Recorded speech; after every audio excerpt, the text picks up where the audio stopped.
നിലമ്പൂരിൽ UDF സ്ഥാനാർത്ഥി ആര്യാടൻ ഷൗക്കത്ത് അല്പസമയത്തിനകം നാമനിർദ്ദേശ പത്രിക സമർപ്പിക്കും.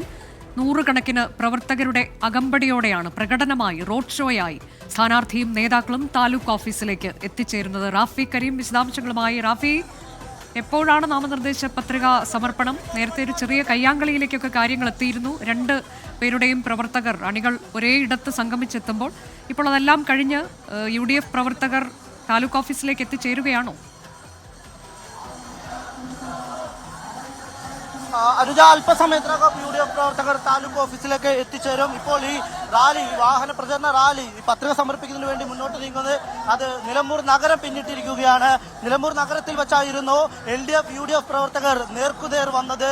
ഈ വാഹനാലിയുമായി എത്തിയ LDF പ്രവർത്തകരും ഒപ്പം തന്നെ പത്രിക സമർപ്പണത്തിന് പോയ UDF പ്രവർത്തകരുടെ റാലിയും പരസ്പരം നേർക്കുനേർ നിലമ്പൂർ നഗരത്തിൽ വന്നപ്പോഴായിരുന്നു പ്രവർത്തകർ തമ്മിൽ ചെറിയ തോതിലുള്ള ഒരു കയ്യാങ്കളിയിലേക്ക് സാഹചര്യങ്ങൾ മാറിയത്. ഉടനെ തന്നെ മുതിർന്ന പ്രവർത്തകർ LDFന്റെയും ഒപ്പം തന്നെ UDFന്റെയും ഉയർന്ന സീനിയർ പ്രവർത്തകർ ഇടപെട്ട് രംഗം ശാന്തമാക്കുകയായിരുന്നു. ഇപ്പോൾ ഈ വാഹന റാലി ഇതെല്ലാം കഴിഞ്ഞ് മുന്നോട്ട് പോയിക്കൊണ്ടിരിക്കുകയാണ്. ഏതായാലും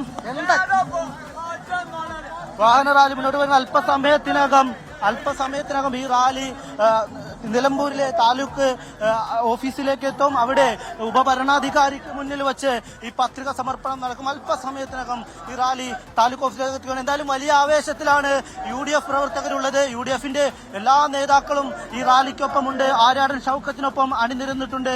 കോൺഗ്രസിന്റെ മുതിർന്ന പ്രവർത്തകരും ഒപ്പം തന്നെ കോൺഗ്രസിന്റെ മുതിർന്ന നേതാക്കളും ഒപ്പം യുവ നേതാക്കളും എല്ലാവരും തന്നെ മുന്നിൽ നിന്ന് നയിക്കുന്ന റാലിയാണ് ഈ കടന്നു പോയിക്കൊണ്ടിരിക്കുന്നത്. 2-3 കിലോമീറ്ററോളം ദൂരം നടന്നുകൊണ്ടാണ് ഈ റാലി മുന്നോട്ട് പോകുന്നത്. ഏതായാലും അല്പസമയത്തിനകം ഈ റാലി എത്തിച്ചേരും. താലൂക്ക് ഓഫീസിലേക്ക് പത്രിക സമർപ്പിക്കും. പുല്ലങ്കോട്ടെ എസ്റ്റേറ്റിലെ തൊഴിലാളികളാണ് പത്രിക സമർപ്പണത്തിനൊപ്പമുള്ള കെട്ടിവെക്കാനുള്ള തുക ആര്യാടൻ ഷൗക്കത്തിന് നൽകിയിരിക്കുന്നത്. ആര്യാടൻ മുഹമ്മദിന്റെ കാലം മുതൽ തെരഞ്ഞെടുപ്പുകൾക്ക് മത്സരിക്കുന്ന സമയത്ത് ഈ പുല്ലങ്കോട് എസ്റ്റേറ്റിലെ തൊഴിലാളികളായിരുന്നു കെട്ടിവെക്കാനുള്ള തുക നൽകിയത്. INTUC എന്ന പ്രസ്ഥാനം പുല്ലങ്കോട് എസ്റ്റേറ്റിൽ നടപ്പാക്കിയത് ആര്യാടൻ മുഹമ്മദായിരുന്നു. ആര്യാടൻ ഷൗക്കത്താണ് ഇപ്പോഴും പുല്ലങ്കോട് INTUCയുടെ പ്രസിഡന്റ്. അതുകൊണ്ട് തന്നെ കെട്ടിവെക്കാനുള്ള തുക കൈമാറുക. ഇപ്പോൾ നമ്മളോടൊപ്പം PC വിഷ്ണുനാഥ് ചേരുകയാണ്. എന്താണ് പ്രതീക്ഷ? തികഞ്ഞ ആത്മവിശ്വാസമാണ് ഈ പ്രകടനവുമായി കടന്നു വരുമ്പോൾ ഇരുവശവുമുള്ള ജനങ്ങളിൽ നിന്നും ഞങ്ങൾക്ക് കിട്ടുന്നത്. ഇത് നമ്മൾ പാലക്കാടും തൃക്കാക്കരയിലും പുതുപ്പള്ളിയിലും എല്ലാം കണ്ട അതേ പോസിറ്റീവ് റെസ്പോൺസ് ആണ് ജനങ്ങളിൽ നിന്ന് കിട്ടുന്നത്. നിലമ്പൂരിൽ UDF ഉജ്ജ്വല ഭൂരിപക്ഷത്തിൽ വിജയിക്കും. ഇതൊരു രാഷ്ട്രീയ പോരാട്ടമാണ്. പിണറായി വിജയന്റെ ഗവൺമെന്റിനെ തോൽപ്പിക്കാൻ കിട്ടുന്ന ഒരു അവസരം കാത്ത് ജനങ്ങൾ നിൽക്കുകയാണ്.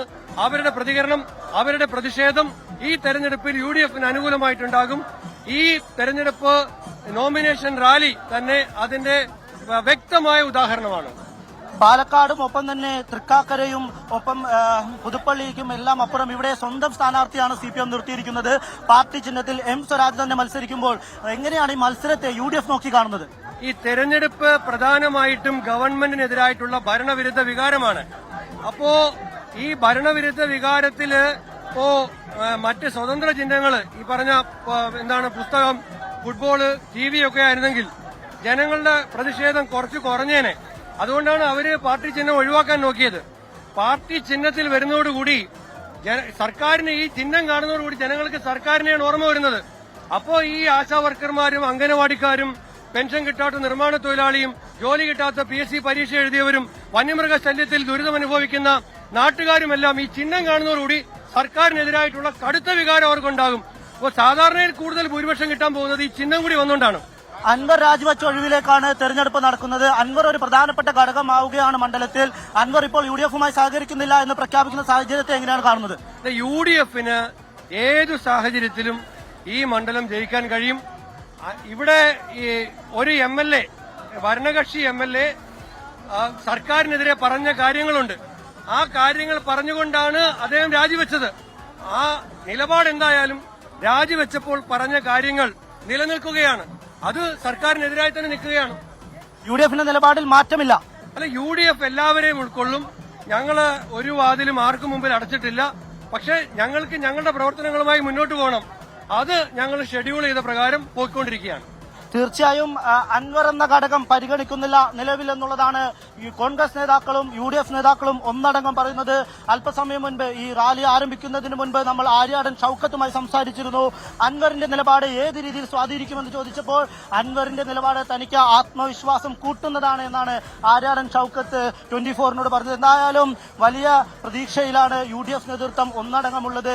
അൻവർ എന്ന ഫാക്ടർ UDFന് എതിരാകില്ല എന്നുള്ളതാണ് ഇവരുടെ പ്രതീക്ഷ. ആ പ്രതീക്ഷയിൽ തന്നെയാണ് പത്രിക സമർപ്പണത്തിന് വേണ്ടി വലിയ തോതിലുള്ള ജനസാഗരവുമായി വലിയ തോതിലുള്ള പ്രവർത്തകരുടെ സാന്നിധ്യവുമായി UDF പ്രവർത്തകർ താലൂക്ക് ഓഫീസിലേക്ക് പോകുന്നത്.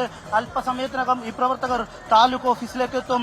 ആര്യാടൻ ഷൌക്കത്ത് മത്സരത്തിനായി പത്രിക സമർപ്പിക്കും. പിന്നീട് നടക്കുക സജീവമായ പരസ്യ പ്രചരണമായിരിക്കും. കഴിഞ്ഞ അല്പസമയത്തിനകം ആര്യാടൻ ഷൌക്കത്ത് നാമനിർദ്ദേശ പത്രിക സമർപ്പിക്കും. താലൂക്ക് ഓഫീസിലേക്ക് എത്തിക്കൊണ്ടിരിക്കുകയാണ് പ്രവർത്തകരും ഒപ്പം സ്ഥാനാർത്ഥിയും.